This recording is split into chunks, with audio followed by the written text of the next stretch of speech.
네, 오늘 사사기 16장 이 말씀을 보니까 대사사 삼손도 대단원의 막을 내리죠. 그것도 여자 때문에 비참한 최후를 맞이하게 되는데 오늘 1절부터 보면은 나실인으로서의 그 사명, 그 삶을 망각하고 기생에게 들어갔다고 이 들릴라 전이거든요. 들릴라만 있었던 게 아니에요. 들릴라 전에 기생에게 들어가고 또 가사 사람들이 잡으려고 했지만 아무튼 큰 능력을 행해서 빠져나오고 그다음 들릴라에게 다시 한번 또 여자에게 빠진 거죠. 그래서 자기가 고백하기를 자기의 힘의 비밀 머리카락을 결국은 이제 깎이게 돼서 힘을 잃고 눈이 빼어지는 일을 당하고 맷돌을 갈다가 마지막에 하나님이 큰 능력을 주셔서 정말 살아있을 때보다 더 많은 블레셋 사람들을 죽였다고는 하지만 비참한 최후를 맞이하는 건 틀림없는 사실이죠. 저는 이 사사기 16장의 말씀을 볼 때마다 이렇게 생각하고 또 이렇게 기회가 있다면 전하는 말씀이 있는데 그게 뭐냐면 17절에 대한 말씀이에요. 17절에 보면 삼손이 이렇게 이야기를 하거든요. 삼손이 진심을 드러내어 그에게 이르되 내 머리 위에는 삭도를 대지 아니하였나니 이는 내가 모태에서부터 하나님의 나실인이 되었습니다. 만일 내 머리가 밀리면 내 힘이 내게서 떠나고 나는 약해져서 다른 사람과 같으리라 하니라. 이 동화 같은 이야기잖아요. 신화 같은 이야기잖아요. 로마 그리스 신화인가요? 아킬레스의 약점이 어디입니까? 그 발꿈치잖아요. 잡아서 어디에 넣었는데 발꿈치를 잡고 넣어서 거기만 약점이 되어서 거기에 활을 맞고 나중에 죽게 되는 그런 일을 아킬레스의 그 신화에 보면 나오는데 그래서 삼손도 그 약점인 이 머리카락이 잘려서 힘을 잃었던 걸까? 여러분 어떻게 생각하세요? 만약 그렇다면 삼손은 자신의 머리카락이 약점인 것은 어떻게 알았나? 성경에 나와 있지 않거든요. 어딜 봐도 삼손 네 머리 깎이면 힘을 잃을 거야. 이게 네 약점이야 라고 이야기하지는 않는데 삼손은 어떻게 그렇게 이야기를 하고 있느냐는 거예요. 성경에 나와 있는 거는요. 다른 게 나와 있지 않아요. 나실인으로서 지켜야 할 것들에만 대해서 이야기를 하고 있거든요. 민수기 6장을 보면 나실인의 규례라고 해서 포도나무 소산을 먹지 말아야 되고 그래서 삼손을 먹으면 안 됐죠. 그리고 부정한 것도 마찬가지고 시체를 가까이에서도 안 된단 말이에요. 나실인은요, 심지어 자기의 부모가 죽어도 그 시체를 가까이 하면 안 되었단 말이에요. 그런 것들이, 규례들이 있었다는 거죠. 그리고 정한 날까지, 그 정한 날까지 머리를 깎으면 안 된다. 이런 게 나실인의 규정이었는데, 어딜 봐도요, 머리카락에서 힘이 나온다라는 얘기를 하지 않아요. 그런데 삼손 오늘 말씀해 보니까 삼손이 야, 나는 나실인인데 머리카락에서 힘이 나와. 머리카락을 베어버리면 나는 힘을 잃어버려. 왜 삼손이 그렇게 이야기를 했겠냐는 거예요. 제가 추측한 거예요. 왜냐하면 성경에도 이야기하지 않고 주석에도 표현되어 있지 않아요. 제가 추측하건데 이런 생각이 들더라고요. 삼손은요 이미 나실인으로서 무엇을 어겼냐면 포도나무 소산을 먹는 걸 어겼어요. 그렇지 않습니까? 근데 힘을 잃어요, 안 잃어요? 힘을 잃어요, 안 잃어요? 안 잃어요. 예, 안 잃어요. 그리고 또 무슨 일이 있습니까? 십체에 부정한 것에 가까이 해요. 우리가 삼손 이야기를 보듯이 또 제가 말씀드렸던 것 같은데 사자 죽이지 않습니까? 그리고 사자의 시체에 뭐가 나타나요? 꿀이 있잖아요. 시체를 가까이 하면 안 된단 말이에요. 그 꿀을 빼서 먹고 부모에게도 갖다 줬다고요. 알리지 않았다고요. 힘을 잃어요? 안 잃어요? 안 잃어요. 남은 게 뭐예요? 머리카락 남았잖아요. 그래서 들릴라에게 그렇게 말하지 않았나 싶더라고요. 이게 제가 삼손의 편에서 생각해 본 거예요. 왜 삼손이 머리카락에 힘이 있는 거다라고 얘기를 했을까? 전 나름대로 이런 생각이 들더라고요. 그렇다면요, 하나님의 편에서는 어땠을까요? 하나님의 편.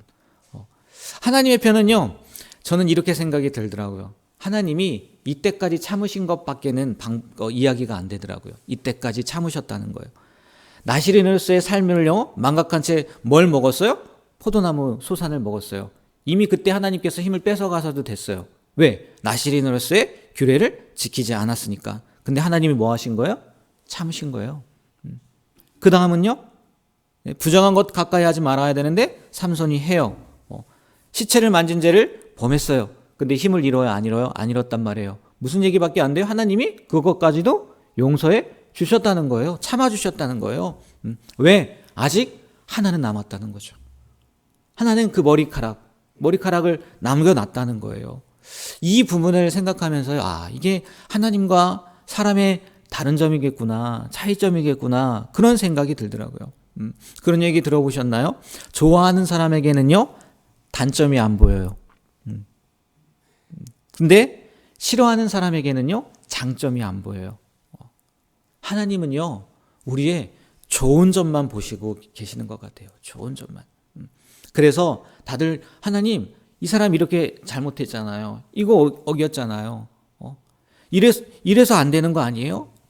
이렇게 묻고 하나님 앞에 이야기하고 그런다 할지라도요, 하나님은 그것보다는, 잘못한 것보다는, 문제보다는, 야, 그래도 이게 있으니까 가능해. 아니, 이것만으로도 돼. 이렇게 우리를 기다려주시고 세워주시는 분이 하나님이라는 거죠. 저는 이 삼손 이야기 16장의 말씀을 보면서요, 삼손도 꼭 그랬던 거 아닐까라는 생각이 들더라고요. 그래도 이거는 지키고 있지 않았나. 아직은 희망이 있지 않았나. 그러나 삼손이 어떻게 해요? 그 마지막 희망까지도, 하나님의 최후에 남겨놓으신 그 최후의 보루까지도 삼손이 뭐 한 거예요? 버린 거죠. 버린 거죠.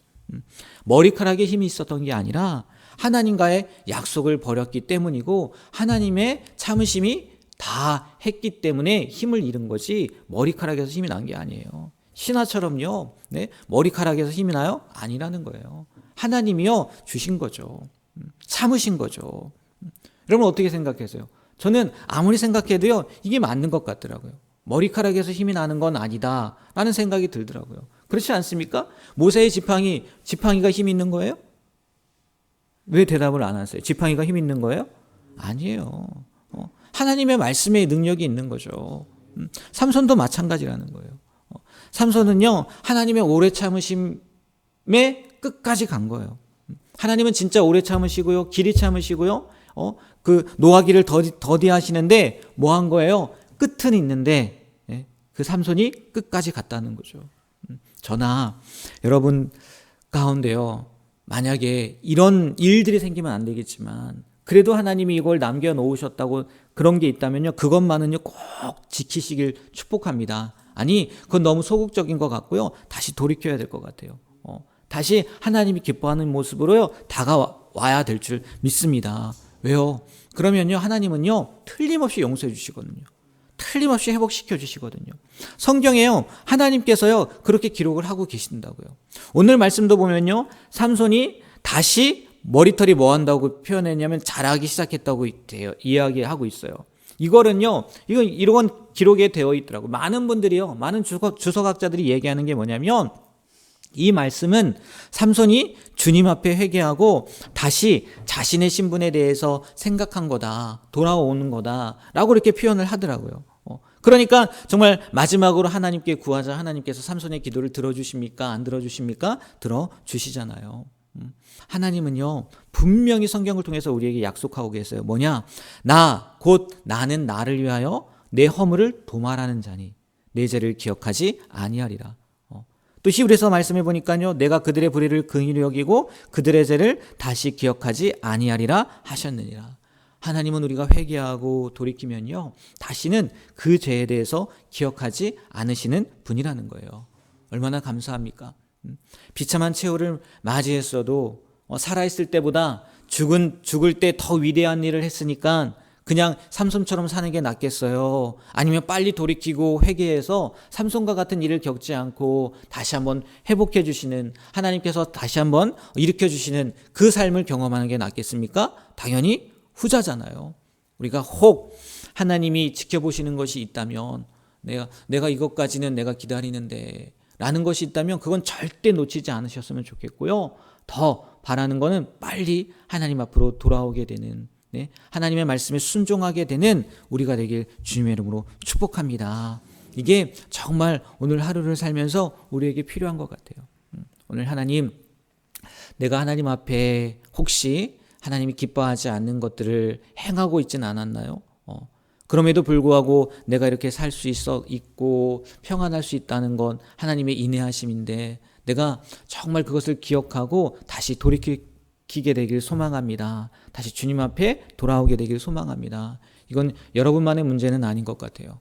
여러분의 자녀들의 문제가 될 수도 있는 거고, 여러분의 가족들의 문제가 될 수도 있을 것 같아요. 바라기는 오늘 삼손과 같은 그런 마지막까지 가는 일이 우리의 삶 가운데는 없었으면 좋겠습니다. 그래서 빨리 돌이킬 때 돌이키고 빨리 회개할 때 회개해서 주님이 다시 일으켜 주시는 그런 귀한 은혜를 경험하며 살아가는 우리 중앙교회 또 우리 이 새벽에 나와 기도하는 모든 성도님들이 되시길 주님의 이름으로 부탁드립니다. 네, 기도하겠습니다. 하나님, 오늘 삼손의 마지막 그 모습을 통해서 우리의 모습도 돌아보게 됩니다. 머리카락에 힘이 있었던 것이 아니라 그만큼 하나님이 오래 참아주시고 길이 참아주셨던 은혜였건만 삼손은 그 은혜조차도 망각한 채 모든 것을 사단에게 내어버리는 어리석음을 범했습니다. 하나님, 우리의 삶 가운데에는 이러한 일들이 생기지 않게 되길 소망합니다. 돌이켜야 될 때 빨리 돌이키게 하여 주시고 또 하나님 앞에 돌아올 때 빨리 돌아올 수 있는 우리의 발걸음이, 우리의 생각이, 우리의 말이 될 수 있도록 도와주시옵소서. 하나님, 우리의 문제뿐만이 아닙니다. 우리의 자녀들에게도 또 우리의 가족들에게도 혹 이러한 문제들이 있다면 우리가 전하고 알림으로 말미암아 하나님 앞에 속히 돌아오게 되어 회복의 역사를 경험하게 되는, 용서의 역사를 경험하게 되는 우리 가족들, 우리 자녀들, 우리가 아는 모든 사람들의 삶이 될 수 있도록 도와주시옵소서. 예수님의 이름으로 기도합니다. 아멘.